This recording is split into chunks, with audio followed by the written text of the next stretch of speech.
intense training session yesterday, which was good, but it feels like the boys are switched on. It was quite physical, quite vocal. Yeah, I know you guys made a big deal out of that, but that's an everyday type of deal at practice. Like I want our group to have a competitive edge, and that's how we shape practice. And you guys just witnessed it. That's all that happened. Elijah Pepper, did he train today? Was he okay? Yeah, everyone got way ahead of himself on that yesterday. So he'll play tomorrow night? He practiced full tilt today, made some shots to go with it as well. Do you have full Sunday play tomorrow night? Will you go full squad that day? No. Sunday won't play? No. How close is he? Very. What's he need to do? He's looked good. What's he need to do? He needs to put a couple of days of back-to-back full court action. When you've been away from the game as long as he has been, we need him to participate multiple days in a row where he's in all of practice, just not limited. It's a real luxury for you, but you look ahead to tomorrow night. How are your preparations for tomorrow night? What have you made of Brisbane? It's been a roller coaster start for them. Been a bit of a tough one with injuries, but also they can't get a win on the board. Yeah, sure. Like for us, the last 2 days of preparation has been very good. We come off a good road win. Talking about Brisbane, you got Jalen Adams, you got Casey Prather, both players very capable of putting 40 on any team in the league. And then you got Harrelson at the centre spot, who's having a great season. But then, they've got some new additions that bring some perimeter firepower. So, like any of these teams, if you don't come out with the right mentality and respecting guys for their strengths, you're chasing your tail from the get-go. The Ignite Cup is a different thing. How do you avoid, or can you avoid, there's a bit of a carrot at the end, a financial carrot, etc., and it's a little different. How do you approach that compared to just a normal game if it's a regular game on a Friday or Saturday night? Personally, I approach it just like a normal game because it's just as impactful for the regular season as it is for the Ignite Cup itself. So I don't want us to get ahead of ourselves. And if we play the right way and we do our job every quarter like we preach, like the way that the scoring system's structured, it'll fall into place. Even knowing that there are points for each quarter, as I say. So if you're towards the end of the quarter, would you look at it with 10 seconds to go and go a different approach to it, a bit more attacking to down in that quarter rather than necessarily taking a standard approach you might take? No, like I'm not into trying to trick the game up when we're playing 33 regular season games that really mean a lot in the scheme of playoffs, etc. So we're going to just approach any game, any quarter, the way we would a regular game. Different big fans as well, when you say like that, to come rather than memberships to get in, what's your message to them as you look to get the numbers in, which when people are not got a lot of coin in their pockets at the moment? Yeah, it's one of those things. As the NBL continues to bring nice new initiatives to the NBL, like there's always going to be some level of adjustment. And from my understanding, the biggest one right now is like for some members, like the separation of the Ignite Cup to the NBL and how that looks. So all I can say is the more fans we can get there for the game, the better and greater spectacle it'll be, because we'll be playing. We're the same Perth Wildcats. We'll be out on the floor going the same way we do, whether it's Thursday through Sunday. You came into this season wanting a deeper squad, and you've certainly got that deeper squad, but it has also meant potentially finding it hard to get minutes, etc. What have you sort of been saying with Ben is to keep him on track to be able to be Ben that we know what he can reach, potentially can reach? Yeah, interesting question in the fact that like he was a big part of the New Zealand comeback in the fourth quarter. So different, and that's when you talk about the depth of our squad. Different nights, different guys get those opportunities.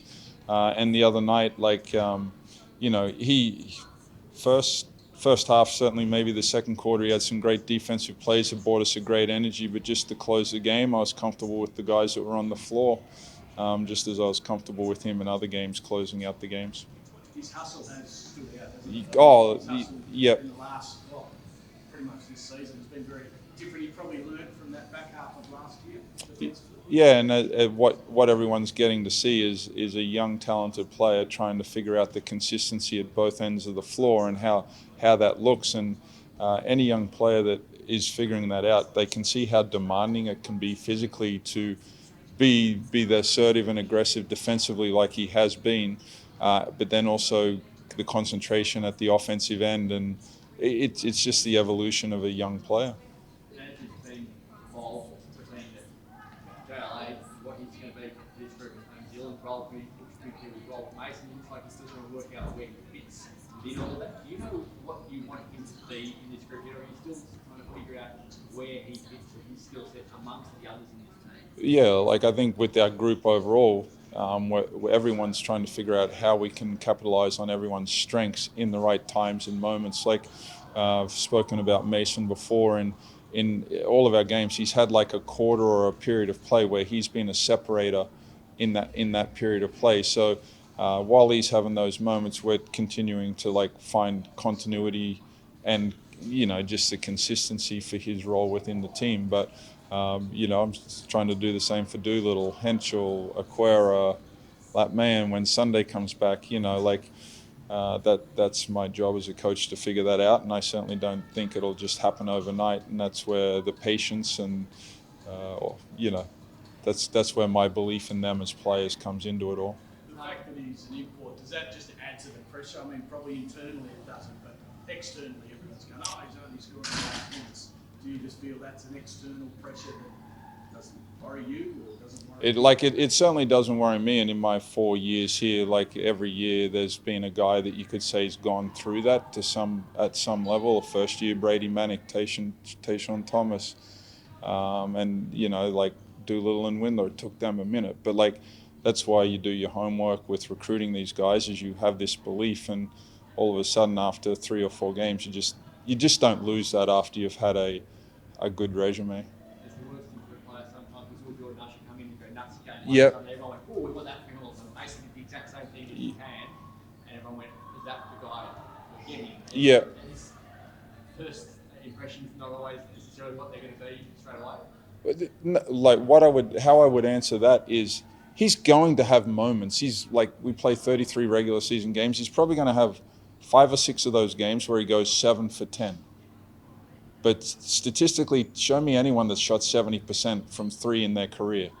So like it's the people that buy into that narrative is the one that gets bamboozled by it, versus like you have to ride those nights when players are like that, but then also understanding like that is above average night for any player.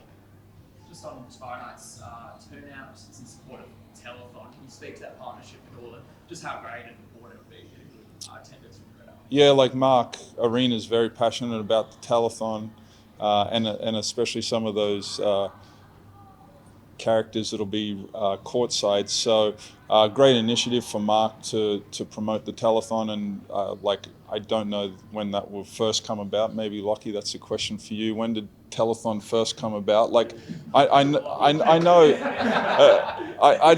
it's something that this community is very passionate about. So for Mark to jump on it as well, it's good for the Wildcats to be supporting this, and hopefully it'll get some more fans through the gate. You're saying I'm old? No, I just heard you're a listener or a watcher of Fat Cat. Well, we all fat cats sometimes.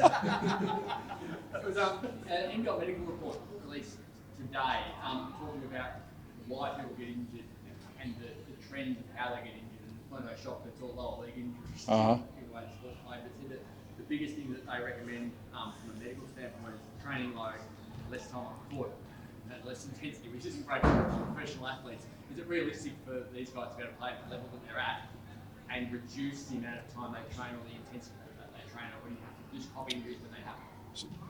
Well, injury, it doesn't matter what era or decade, injury is part of sport. It's just we have a lot more data around everything in sport these days to be pro or a con for any argument. So as a team, you have to work through injury. Now, between myself, the medical staff, and whoever else we ask for professional advice, finding the balance between the length of time and the intensity. And then like right now, like our travel, like we've been to Cairns, we come back, we go to Sydney, then Cairns again.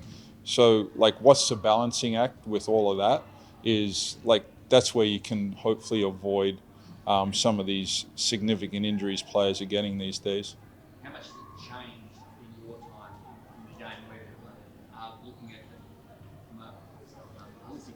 rather than just everyone's the same, you know, to get out there and do Oh, great stuff? hugely different. Like, you know, back in my day, a pair of skins on the plane, wearing those, you thought that was recovery. Where there's obviously a lot more technology and study behind it all. So